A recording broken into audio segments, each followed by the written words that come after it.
Hello and welcome to the Wolfchase Toyota Insider, the Memphis Tiger Network. I'm Jeff Brightwood alongside Melissa McFerrin. And Coach, you got to play in front of a live crowd for the first time, the only time in exhibition season because you had a close scrimmage earlier, but you played CBU, and exhibition games can go so many crazy ways.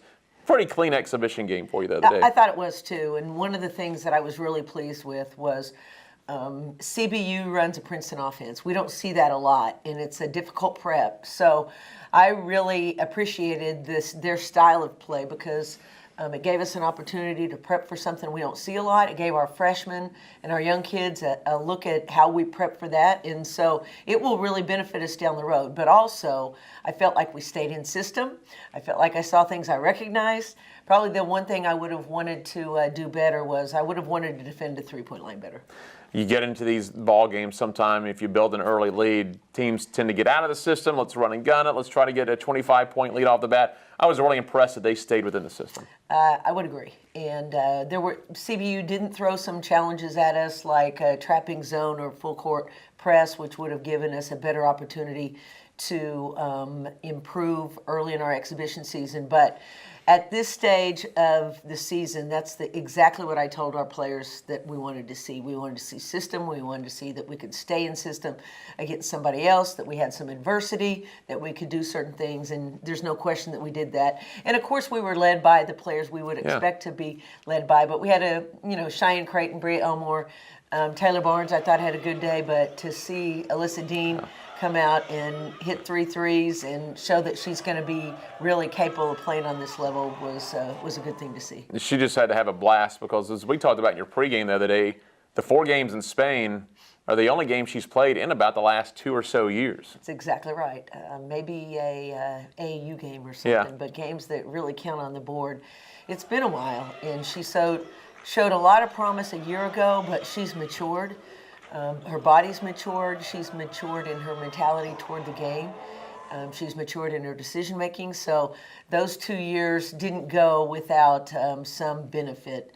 And we're going to get to see her for the next 4 years. That's probably a very good example for any players you have in the future who have to sit out for any reason, that just because you're not in game action, maybe you've got a red shirt, maybe it's to develop, or maybe a medical red shirt. There's a lot you can accomplish in that time. There's a lot you can accomplish, and you learn a lot about yourself. When you go through 2 major injuries like that and 2 long rehabs, you learn a little bit about what you got inside, and I think Alyssa found some things she probably didn't know she had. The other story, Cheyenne Creighton. Cheyenne Creighton was great. Cheyenne Creighton's been great. She's matured.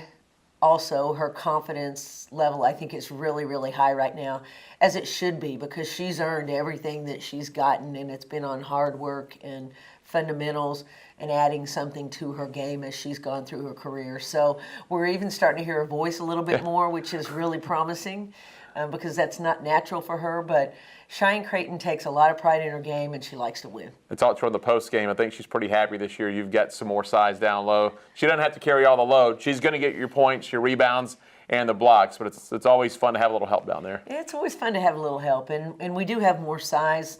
Our size isn't real healthy right now. As you know, Brianna Porter went down in the exhibition game. We're going to miss her for about 4 to 6 weeks, but hopefully we'll get her back and in shape to go, certainly before we start our conference season.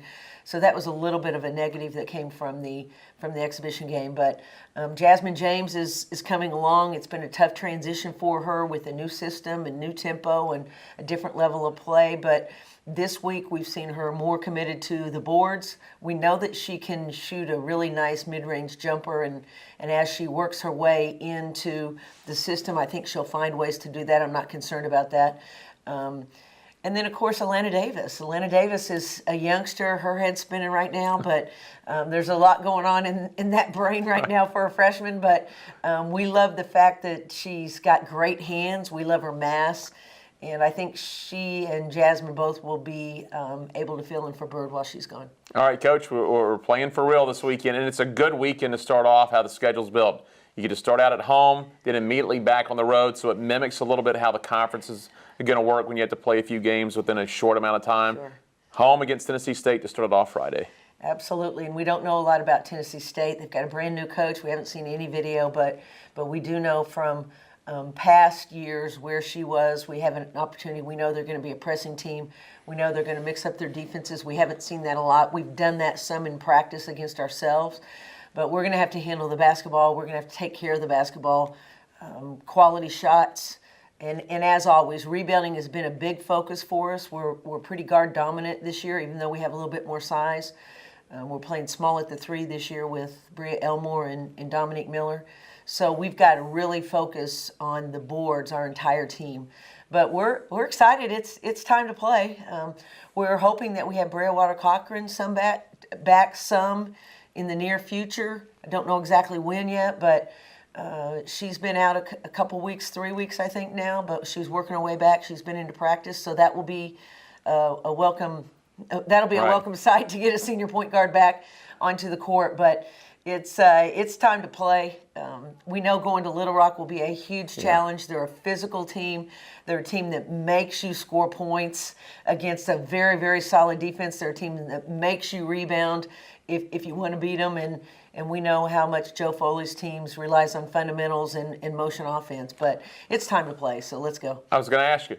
Sunday, it's got to be a game you're looking forward to because you're quickly going to find out the toughness of this team because Joe Foley's team is going to find out, are you tough enough? Yeah, they're going to bring the game to us, and that's something I've been a little concerned about with some of our youth. I'm not concerned about Cheyenne Creighton and Taylor Barnes and Brewater Cochran, but some of our younger players and some of our players that don't typically play as physical need to bring a little bit more of that to the game, and that will help us with our rebounding. That'll help us with our defensive intensity. But Little Rock will be a good measure of, what the size of the heart is in the chest because they're gonna bring the game to us. All right, Coach. We'll see you this weekend. Thanks, Jeff. Head Coach Melissa McFerrin. I'm Jeff Brightwell for the Wolfchase Toyota Insider on the Memphis Tiger Network.